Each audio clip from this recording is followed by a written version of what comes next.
Musa,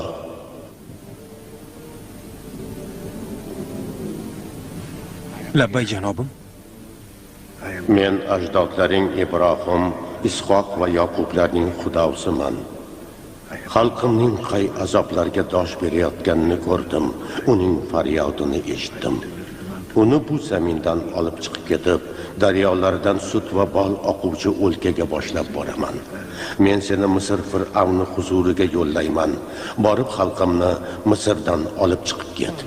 Kim bo'libmanki, bu ilohiy amalni bajaray? Men sen bilan bo'laman. Isroil xalqi oldiga borib, meni ajdodlaringiz xudosi yubordi desam,